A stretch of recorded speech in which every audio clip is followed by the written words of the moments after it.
Who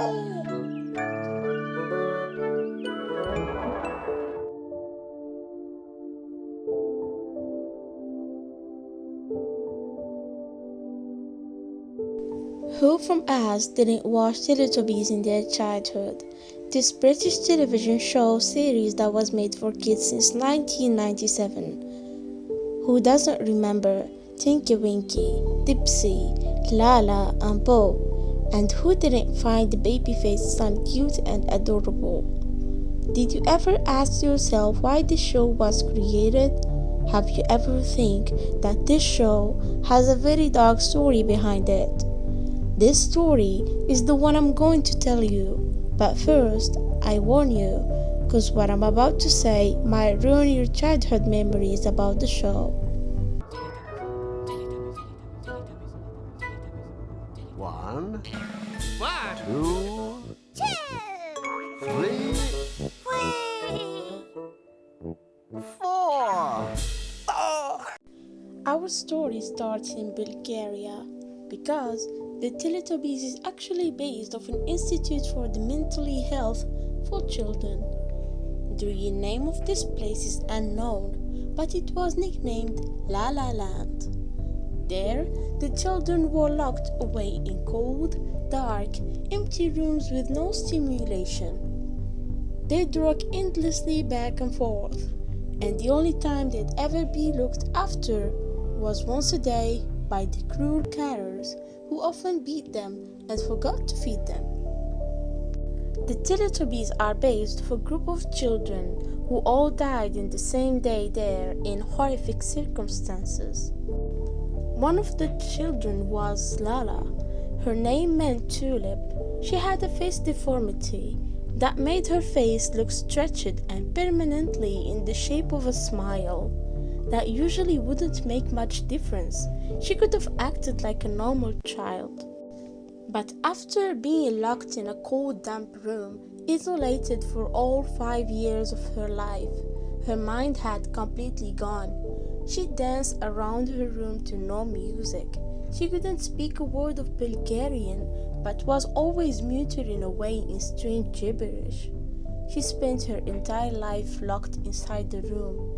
Her skin turned a sickly yellow color from lack of sunlight, but she was always smiling widely, even when she was abused, even when her support carers broke her legs so she couldn't dance anymore, even when they kept her tied up to her bed, she would just smile and mumble. This girl was obviously the inspiration for Lala, who was played by Nikki Smedley. Another one of the children was Dorothy, a small boy who was only 7 during the time of the incident. He, like the others, would spend endless days rocking back and forth, mumbling gibberish. His only crime was being deaf and having the same facial deformity as Lala, forcing his mouth into a constant smile. And so he was locked up in the institute all his life. He was a troublesome child and would often whack his head against the wall so hard the stone would chip off. Because of that, the carers would often lock him outside, tied to the fences. He was left out there so often that he got frostbite. His lips turned permanently blue from the ice he was forced to endure. It was a miracle he survived as long as he did. But he and Lala had something in common. Both of them smiled all the time. Even when he was half froze to death, he would smile. Even when the carrier smashed his teeth out one by one with a metal ball, because he bit them, he kept smiling, always smiling.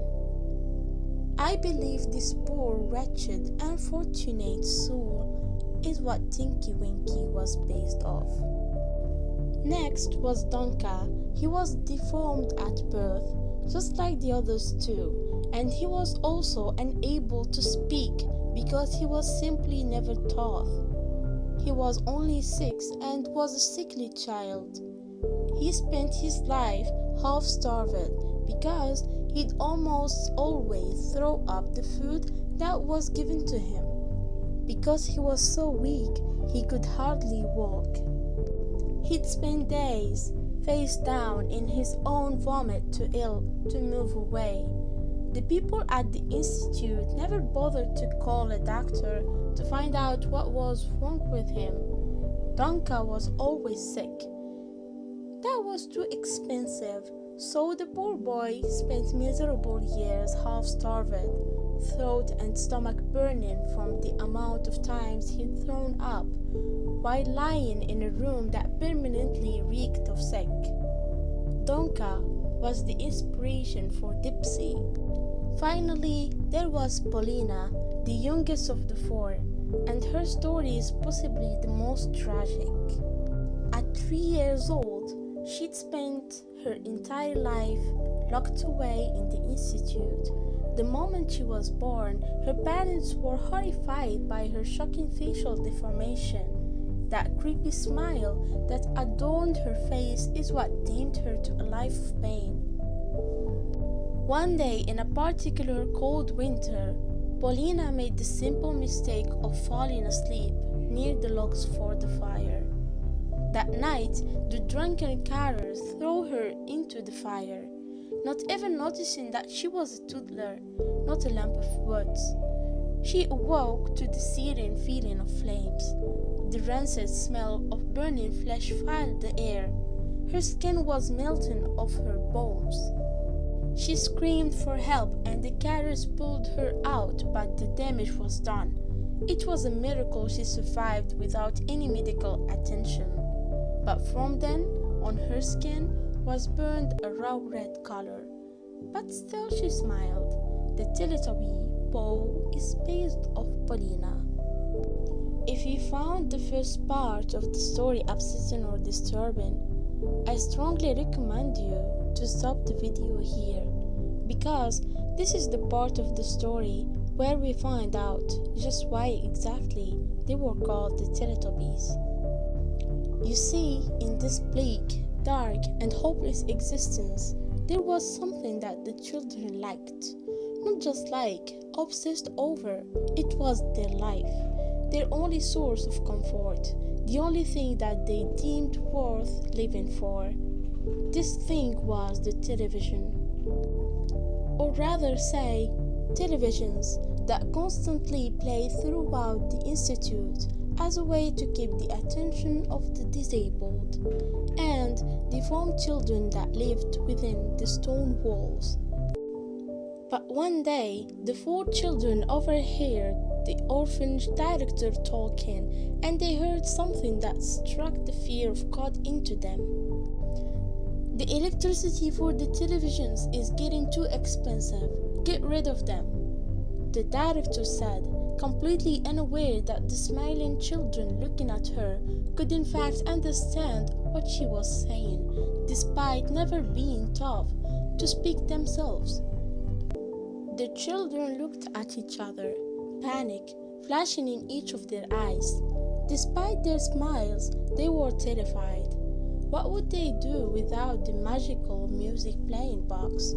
It gave them kind words, lights, something to watch other than the other children, rocking back and forth and back and forth. Wordlessly, they formed a plan together. They would hide the television somehow. They had to. They just had to. That night, after the carers had all left, they got out of their cots. All the children slept in the same room, locked inside a long concrete tunnel with no windows. The only difference between day and night for the children was at night the carers weren't there. Ignoring the hums and the cries of the other children, Paulina hobbled, Donka crawled, Lala and Towote walked, and all together they slowly pulled the 4 televisions off the shelves. Now, all they had to do was hide the magic flashing boxes. But that was the problem. There was nowhere to hide them. Other than wire cuts, the room was empty. The children looked at each other, distressed and scared. They couldn't hide them anywhere. They couldn't even climb out the window to free them. They were all too weak to climb. But then, Donka had an idea. He looked at the others knowingly and put his thin green tint fingers to his mouth. Of course, the only place the children could ever hide something from the other, bigger, stronger, older children was within. They had all hidden toys by swallowing them and chucking it up later. It was disgusting, but they lived in a disgusting place.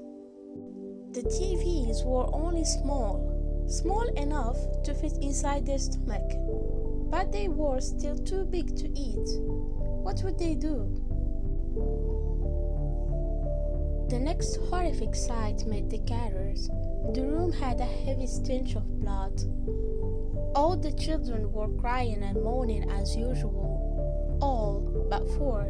In the middle of the room lay Polina, Donka, Lala, and Tote. They'd each clawed out their own stomach. The blood-stained television sat inside their ripped-out bellies. Their intestines, kidneys, and other vital organs spilled out into the flighty grey floor, staining it red. Flies buzzed around the room, landing on the organs and laying their eggs in them. Their hands were all covered in blood. Under their fingernails, bits of flesh were stuck. The children's eyes were rolled back and blinking, even when the flies landed on them. And their faces were still pulled into that smile, that permanent smile. The carers shrieked and fled the scene. The guilt of leading 4 children, all under 7, to claw out their own stomach weighed heavy on their conscience. This happened in 1995, and this could have been a worldwide story, but the Bulgarian government were careful to hide the scandal, so people didn't know just how awful their institutions were. Very few knew the story of the 4 children who scratched out their stomach, but one person did, a creative director called Anne Wood. You might be wondering why anyone would turn such a tragedy into a silly program for little children. That's sick, isn't it? The way I see it, the Teletubbies all live together in a magical dome. They can laugh and play in the beautiful fields of Teletubby land with rabbits and flowers, something they could never do when they were trapped within the institute.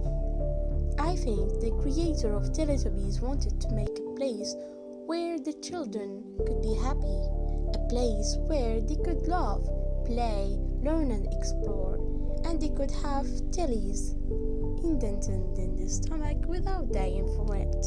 I've just told you was written by Scarlett Siren from thecreative.com,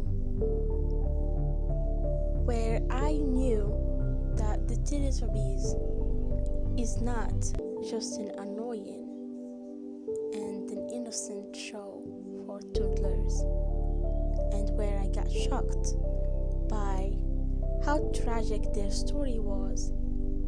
And I'm so glad that Mrs. Hood could create this show to keep the soul of these children alive for a long time.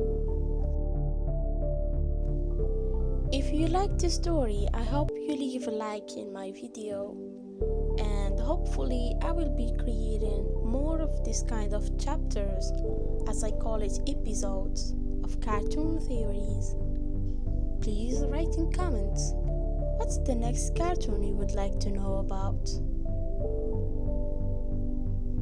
And if you are new in my channel, please don't forget to subscribe. And from here, I would like to say, have an Enamik day.